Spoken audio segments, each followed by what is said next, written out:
여러분 안녕하세요. 시사팩토리 100.3 김일우입니다. 목요일에 한 번 돌아오는 이양희의 정치적 참견 시점이 돌아왔습니다. 지난 8일 더불어민주당이 고위공직자 부동산 투기 의혹에 연루된 소속 국회의원에 대해 탈당을 권유하고 출당 조치를 하기로 결정했습니다.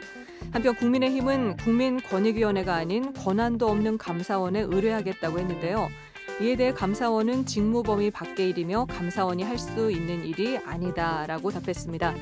국민의힘은 시민을 대상으로 신뢰받을 수 있는 결과를 낼 수 있을까요? 국민의힘 울산시당은 울산 시민의 신뢰를 받을 수 있는 조치를 취할 수 있을까요? 오늘 이와 관련해 이양희 위원장과 정치적 참견 시점 준비했습니다. 지금 바로 출발합니다.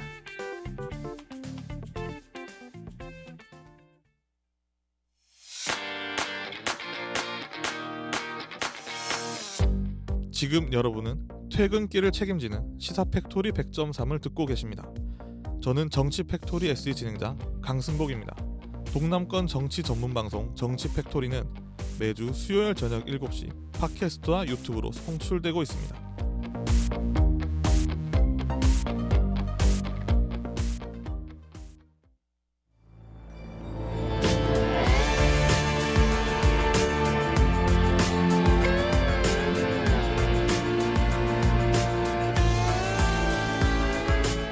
이양희의 정치적 참견 시점. 네, 이양희 위원장님 어서 오세요. 한 주간 잘 지내셨어요? 네, 반갑습니다. 6월 초순인데 벌써 한여름 날씨예요. 맞아요. 네, 아침에 애들 등교할 때 마실 물 챙겨가는데 네. 이번 주부터는 얼음물로 바꿨어요. 자상하신데요. 갑자기 찾아온 더위에 모두 조심하십시오. 맞습니다. 이양희 위원장님, 이번 주도 울산에 사건 사고가 끊이지 않았어요. 오늘 이양희의 정치적 참견 시점에서 참견할 정치계 핫 이슈 뭐부터 좀 짚어볼까요? 네, 고위공직자 부동산 투기 의혹이 다시 재점화되고 있습니다. 지난 3월 일명 LH 사태로 고위공직자들이 부동산 투기 때문에 국민적 공분이 있었죠. 네. 지난 4.7 재보선 정권 심판론 이뤄서 서울, 부산, 울산, 남구까지 다 국민의힘이 승리했는데요. 네. 선거 이후에 고위공직자 부동산 투기 의혹이 유야무야되는 듯 하다가 지난 8일 더불어민주당이 연루된 소속 국회의원 12명에 대해서 탈당과 출당을 권유하기로 결정하면서 네. 새로운 국면에 접어들었습니다. 지난 5월 11일 울산시가요, 미공개 내부 개발 정보를 이용한 공직자의 부동산 투기 여부 전수조사 결과 관련 공무원은 없었다고 발표를 했잖아요. 근데 조사 설계부터 좀 문제였다, 여전히 의구심이 든다, 이런 반응이 굉장히 지배적이었죠. 네. 전국 상황은 좀 다른가요? 어때요? 네, 결론부터 말씀드리면 민주당은 최고위원회 논의를 거쳐서 부동산 명의신탁 의혹 소지 의원인 김주영, 김혜재, 문진석, 윤미향, 그리고 업무상 비밀 이용 의혹 소지이자는 김한정, 서영석, 임종석, 그리고 농지법 위반 의혹 소지인 양희원영, 오영은, 윤재갑, 김수흥, 우상호 국회의원 12명 대상자 전원에게 탈당과 출당을 권유하기로 결정했습니다. 하라고. 네. 네. 사실 민주당은 지난 3월 LH 사태 직후에 국회의원들이 먼저 솔선수범해서 부동산 거래 전수조사 하자고 네. 국민의힘에도 적극적으로 제안했고요. 이때 국민의힘은 공정성 등을 이유로 거절했었습니다. 예, 그리고 3월 20일 민주당은 네. 그럼 민주당만이라도 먼저 하겠다 해가지고 국민권익위에 소속 국회의원 174명과 직계 좀비 속의 부동산 거래 전수조사를 요청했고요. 네. 국민권익위 전현희 위원장이 같은 민주당 출신이에요. 그래서 이제 이분은 자진해서 직무에서 배제됐고 네. 야당이 추천한 조사위원이 포함된 특별조사단이 4월 2일부터 6월 7일까지 국회의원 본인, 배우자, 직계 좀비속을 포함해서 816명을 전수조사했고요. 사실 국민권익위는 강제수사권이 없어서 규명에 한계가 있고 소명 자료로 해명이 부족한 부분에 대해서는 수사기관이 조사해 줄 것을 요청했는데 경찰 특별수사본부에서 자료를 이첩받아서 수사를 하게 될 것 같아요. 네. 보통 이런 수사기관의 수사 결과를 나올 때까지는 기다리잖아요. 네. 근데 이제 이 문제에 대해서 워낙 국민적 공분이 크고 그렇죠. 특히 더불어민주당에 대해서는 내로남불 이런 혐의가 국민들의 비판이 높았잖아요. 그래서 민주당이 이번에 선제적인 조치를 취했습니다. 송영길 당대표가 네. 무죄 추정의 원칙상 과도한 선제 조치인 건 맞지만 우리 국민들의 불신을 해소하기 위해서 집권당 의원이라는 신분을 벗고 네. 무소속 의원 상태에서 공정하게 수사를 받고 의혹을 깨끗이 해소하고 나서 다시 민주당으로 돌아와라. 이렇게 당부를 했다고 합니다. 정치권의 파장이 크겠는데요. 그럼 국민의힘과 다른 야당은 어떤가요? 맞습니다. 민주당이 이 전수조사 의뢰하면서 이 결과 있는 그대로 공개하고 문제 있는 의원에 대해서는 단호하게 법적 정치적 책임 묻겠다라고 밝혔는데 이거 네. 약속 지킨 셈이잖아요. 그렇죠. 그러니까 다른 정당들도 아무래도 좀 영향을 받겠죠. 정의당, 열린민주당, 국민의당, 기본소득당, 시대전환, 국회 비교섭단체 5개 정당은 국민권익위원회에 당 소속 국회의원에 대해서 부동산 현황 전수조사 의뢰했어요. 네. 그래서 이 결과는 나중에 좀 저희가 지켜봐야 될 것 같고요. 그런데 국민의힘의 행보가 논란입니다. 네. 국민의힘 같은 경우는 국회의원들의 의혹을 국민권익위원회가 아닌 네. 권한도 없는 감사원에 의뢰하겠다고 했는데요. 5개 정당이 빠진 거죠. 네. 네, 국민의힘만 이제 네. 자기들은 국민권익위원회가 아니라 감사원에 의뢰해서 조사받겠다 뭐 이런 태도를 취했어요. 네. 보통 감사원 하면 뭔가 제대로 하는 기관 같잖아요. 그렇죠. 그런데 사실 이 감사원에서는 실제로 이런 권한을 할 수가 없거든요. 네. 그래서 정계에서 다양한 얘기들이 나오고 있어요. 뭐 송영길 대표는 사실상 전수조사하지 않겠다는 거 아니냐. 네. 그리고 뭐 윤호중 원내대표도 이거 야당 대선 주자로 거론되는 최재형 감사원장이 그렇게 믿음직하면 차라리 윤석열 전 검찰총장한테 조사받겠다고 해라. 이렇게 네. 뭐 비아냥 아닌 비아냥도 하고. 그런데 이제 국민의힘은 아랑곳하지 않고 소속 국회의원들의 부동산 전수조사를 감사원에 요청을 했고요. 네. 국민의힘 의원 102명 전원과 배우자 직계 좀비속에 대해서 조사해달라라고 이미 제출했다고 합니다. 그럼 법상 불가능한 일을 국민의힘이 무리하게 밀어붙이는 거 아닌가요? 맞아요. 사실 감사원에서는 바로 답변을 해요. 직무범위 밖의 일이고 감사원이 할 수 있는 일이 아니다. 네. 감사원법 24조에 감사원의 감찰 대상에 네. 국회, 법원, 헌법재판소에 소속된 공무원의 사무는 제외한다라고 돼 있거든요. 네. 그러니까 사실 국민 권익위로 가야 될 것 같은데. 그렇죠. 네. 그래서 국민의당 권은희 원내대표가 이게 국민의힘이 국회의원들 부동산 전수조사를 감사원에 의뢰하겠다고 한 건 이거 국민에 대한 조롱이다. 네. 이 권한도 없는 기관에 이거 뭐 하는 짓이냐 뭐 이런 얘기도 했죠. 아무리 눈 가리고 아웅이라지만 좀 무리한 전개가 아닌가 싶어요. 그러면 위원장님, 국민의힘이 이렇게까지 하는 이유가 뭘까요? 정말 국민 일반의 상식으로는 이해가 어렵죠. 저도 그렇습니다. 근데 아무래도 핵심은 의석수 때문인 것 같아요. 그러니까 절대 과반의 민주당은 12명 정도의 탈당, 뭐 출당을 감수하고라도 여유 있는 과반 의석을 가지고 있기 때문에 네. 각종 입법에 단독 처리가 가능하지만 국민의힘은 현재 국회의원이 102명이잖아요. 그러니까 당장 개헌 저지선이 국회의원 101석인데 한두 명이라도 문제가 돼서 문제가 될수 날아가면 있겠네요. 너무 네. 큰 타격이 돼서 어떻게든 좀 막아보려고 하는 거 아닌가 이런 생각이 들고요. 국민의힘에 대한 다양한 이제 국민 반대 여론이 일고 있으니까 네, 비판 당내 여론이 뭐 들끓 수밖에 없을 것 네네. 같아요. 당 내부 개혁 성향의 의원들의 사이에서는 11일 새 지도부가 출범하고 나면 실질적인 조사 방식이 좀 이뤄질 거라고 본다라고 네. 이제 언론 대응을 하고 있는데 사실 저는 기대는 그물이라고 봐요. 왜냐하면 각종 언론 인터뷰 종합해 보면 현재 지도부 선거에 참여하고 있는 이준석, 주호영 후보는 의혹은 뭐 문제가 있다고 생각하고 조치는 취하겠지만 네. 그래서 탈당이나 출당 조치할 거냐라고 하는 질문에 대해서는 계속 침묵하고 있거든요. 네. 나경원 후보는 투기를 했다면 당연히 탈당, 출당 강력한 조치해야 된다라고 얘기하고 있는데 네. 사실 현재 당선이 가장 유력한 후보는 이준석 후보잖아요. 그러니까요. 그럼 이준석 후보 얼마 전에 울산에 왔다 갔다면서요. 네. 오늘 투표니까 내일이면은 뭐 국민의힘 새 지도부가 결정되겠네요. 맞습니다. 지난 6일 국민의힘 이준석 당대표가 네. 당대표 후보죠.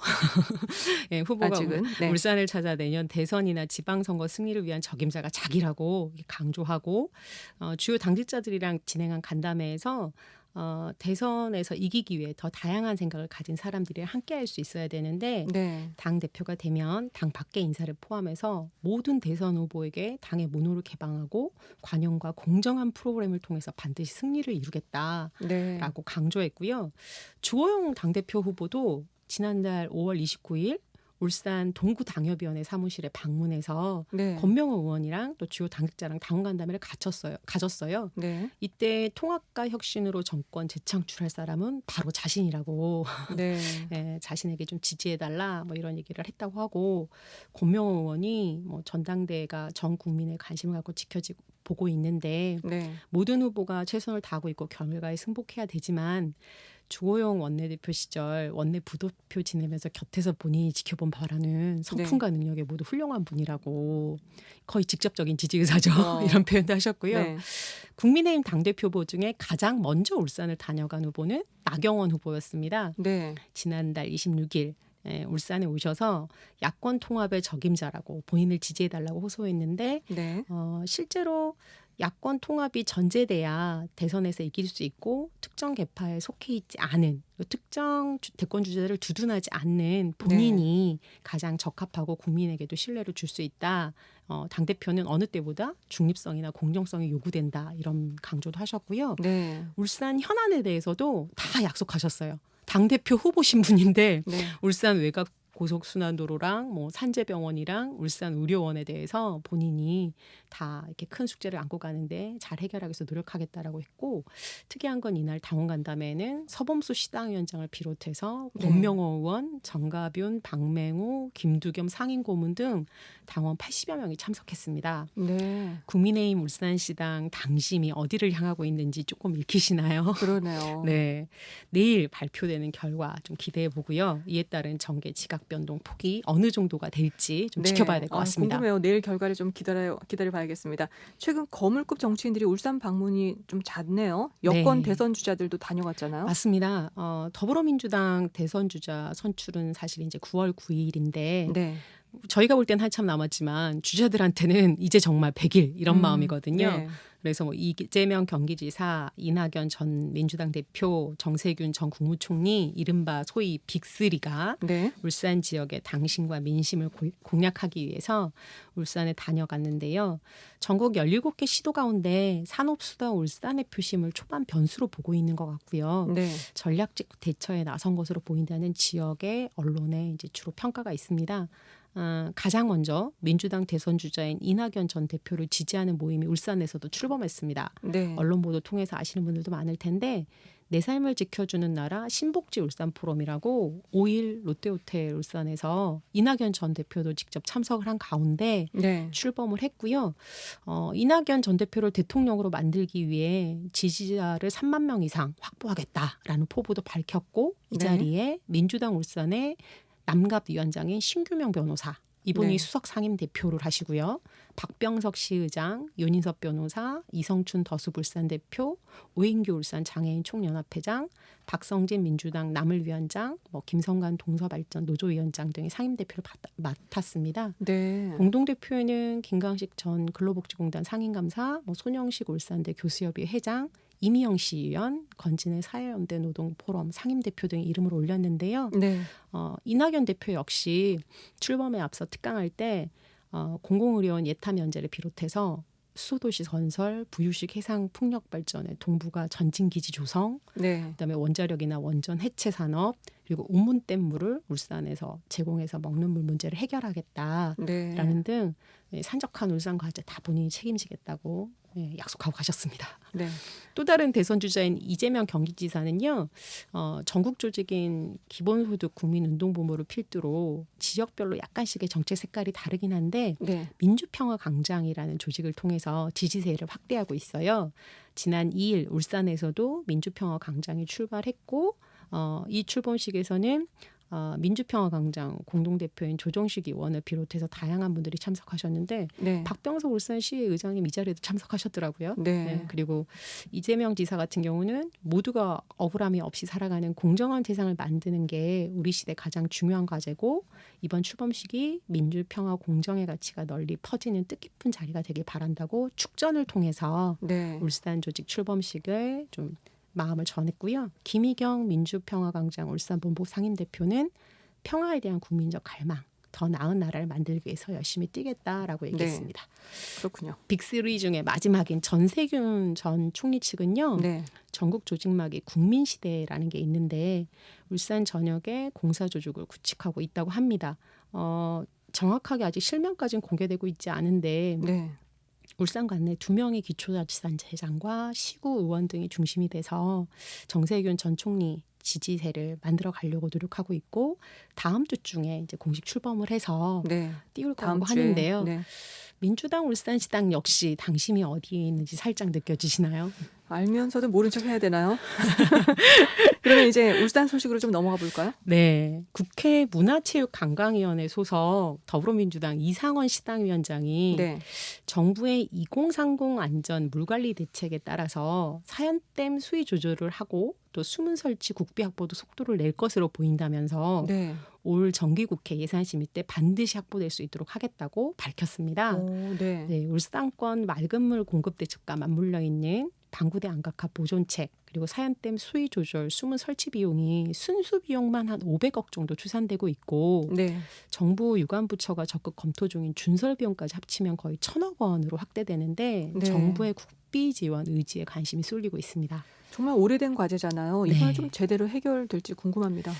사실 이건 이제 지난 8일 정부 세종청사에서 열린 네. 대통령 직속 국가물관리위원회 회의에서 김부겸 국무총리가 참석한 가운데 기후위기에 대응하기 위해서 국민 안전을 우선으로 하는 물관리를 추진하자. 네. 그리고 정부가 오는 2030년까지 유역 공동체의 건강성 증진, 미래 세대의 물 이용 보장, 기후위기에 강한 물안전 사회 구축을 3대 혁신 과제로 제출하면서 네. 국토부, 환경부, 정부 유관부처가 지난 정부에서 추진해온 낙동강 물관리 사업이랑 직접 연관된 청도 운문댐 물줄기에 울산 연결에 있어 최대 걸림돌이었던 대구 구미간 치수장 이전에 대해서도 네. 물꼬가 트일 가능성이 어. 없지는 않은데 네. 사실 이게 이제 이상원 의원이 아전 인수한 건지 좀 지켜봐야 해요. 그렇군요. 네. 네. 그리고 민주당 울산시당은 이제 16일 당의 싱크탱크인 민주연구원과 함께 울산 지역의 비전 정책 공약을 개발하기 위해서 네. 2021년 전국 순회 정책 엑스포인 울산, 그래서 울산의 비전을 제안한다는 이 엑스포를 개최하려고 네. 예정이라고 8일 밝혔는데요. 이 정책 엑스포는 화상회를 포함한 온오프라인 방식으로 진행되고 네. 대선 대비 울산의 비전이나 정책 공약을 개발하기 위해서 울산 지역의 학계, 시민사회단체 대표 8분을 패널로 모시고 네. 선출직 지방의원이나 당원들이 온오프라인으로 자유롭게 참여할 수 있게 하겠다라고 네. 하더라고요. 그렇군요. 이제 본격적으로 대선과 또 지방선거 준비가 좀 시작됐다는 게 느껴지네요. 국민의힘 울산시당은 어떤가요? 국민의힘 역시 차기 네. 정비에 들어갔습니다. 울산시당 위원장에 울산 중구의 박성민 국회의원을 합의 추대했습니다. 네. 임기는 오는 7월부터 시작해서 내년 7월까지 딱 1년인데요. 네. 3월 9일 대선에 이어 바로 연달아 이어지는 지방선거까지 진두지휘하는 막중한 역할을 맡게 되는 시당위원장이잖아요. 네. 지난 어제였죠. 이채익, 박성민, 권명호, 서범수 의원, 그다음에 북구 당협위원장인 박대동 전 의원까지 네. 국회 김기현 당대표 권한대행 겸 원내대표 사무실에 모여서 네. 박성민 의원을 만장일치로 서범수 위원장에 의한 차기 시당위원장으로 추대했다고 하는데요. 네. 지역 언론 종합해 보니까 그냥 아주 순조로웠던 것 같진 않아요. 그래요? 삼선의 이채익 의원이랑 네. 초선의 박성민, 권명호 의원 간에 이렇게 치열한 암투 논란은 있었던 것 같고요. 네. 이채익 의원 같은 경우는 이제 여야 막후 협상을 통해서 국회 상임위원장의 여지가 있다. 또 대선 가도에서 중앙당 선대위에 참여할 가능성이 높다는 점을 들었고 또 박성민 의원이 맡았던 국회 예결위원 바통을 네. 권명호 의원에게 넘기는 한편 오늘 11일 새로운 당 지도부가 선출되면 권명호 의원이 이제 중간 당직을 맡을 가능성이 높다는 점을 들어서 네. 그럼 시당위원장은 박성민 의원으로 하자 이렇게 합의를 본 것 같아요. 그렇군요. 사실 얼마나 복잡하고 나름 치열하고 또 네. 그들만의 셈법으로 바빴을지 대충 예상이 좀 되시죠. 그래요. 네. 네. 사실 울산은 최근 반복되는 중대재해와 고려아연 대기질 폐수 조작 사건 그리고 신고리 사옥의 화재까지 대형 사고가 줄줄이 이어졌는데 네. 이에 대한 울산 정가의 책임 있는 목소리를 찾기 어렵습니다. 네, 맞아요. 네. 민주당이 이제 그 신고리 사옥의 화재 현장 방문하고 그리고 네. 또 민주당 의원으로 구성된 산재 예방 TF가 8일 울산을 찾아서 고려아연이랑 현대중공업 점검했을 때 네. 울산 국회의원들은 보이질 않았어요. 사실 국민의힘 박성민 중구 국회의원, 네. 권명호 동구 국회의원은 산자부 달려가서 현대중공업 조업 재개해야 된다고 촉구했어요. 심지어. 권명호 의원 같은 경우는 네. 8일 박재영 산업통상자원부 제조산업정책관 면담할 때 조선업 활성화 법안 중요하고 네. 52시간제나 현대중공업 작업중지 명령에 대해서 논의해야 된다라고 밝혔는데요. 그러니까 네. 사고 원인 조사는 재발 방지 대책이 좀 먼저 해야 되지 않나요? 그렇죠. 그러니까 네. 현대중공업은 반복되는 중대재해로 고소작업 중단하고 특별관리 감독을 받았는데 네. 모처럼 조선 경기 살아나고 있는데 조업 중단하면 기업의 이윤 추구에 걸림돌이 되는 건 맞아요. 그렇죠. 하지만 노동자들이 네. 죽지 않고 일할 환경을 만드는 게 우선 아니겠어요? 사실 현대중공업이라는 이 한 공장에서 벌써 산재 사고로 돌아가신 분이 469명이에요.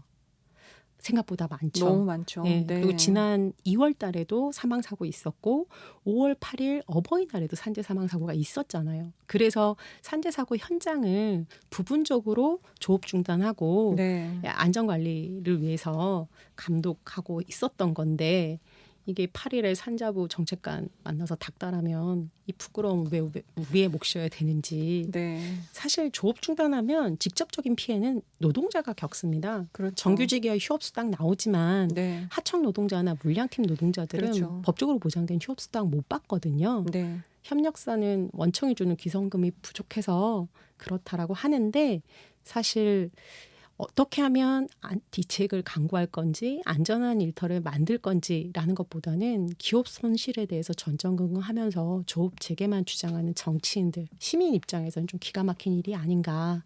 굳이 정치인들이 나서지 않아도 노동부는 네. 매뉴얼에 맞춰서 조업 재개하잖아요. 그리고 이미 지난주에 조업 재개해서 현대중공업 잘 돌아가고 있습니다. 네. 2014년 4월 16일 세월호 참사 이후 지금까지 안전한 나라는 대한민국의 제일 목표처럼 얘기됐지만 노동자들은 자신의 일터에서 무참히 죽어가고 있고 또 참사는 계속 일어나고 있죠. 어제 네. 광주에서도 건물이 무너져서 그쵸. 시내버스 덮치는 사고 있었잖아요. 진짜. 진짜 이건 아니다 싶었어요. 현대산업개발이 아이파크 아파트나 MBC 네. 신사옥, 고척 스카이돔까지 지은 큰 회사인데 그 화려함 속에 또 어떤 부실과 그쵸. 악덕이 있을지 네. 이 참사 해결 과정도 저희가 주목하고 지켜봐야 할 것 맞아요. 같습니다. 광주 건물 붕괴 희생자 유가족들에게 위로의 말씀을 전합니다. 시간 관계상 마지막으로 짧게 한 말씀만 해주세요. 7일부터 시의회 정계 시작됐는데요. 네. 울산 시민들의 눈높이에 맞춰서 울산의 산적한 현안을 위해서 울산 시의원들이 지금 해야 될 일이 무엇인지 좀 진지하게 고민해 주셨으면 좋겠어요. 네. 네. 감사합니다. 오늘 여기까지 하겠습니다. 이양희 위원장님 오늘 출연해 주셔서 고맙습니다. 감사합니다. 네, 시사팩토리 100.3 여기서 마치겠습니다. 지금 솔지의 이런 위로 노래 나가고 있는데요. 이 노래 들려드리면서 저도 물러가겠습니다. 지금까지 진행의 김유리, 기술의 강승복, 구성의 엄유미, 연출의 김성광이었습니다. 고맙습니다.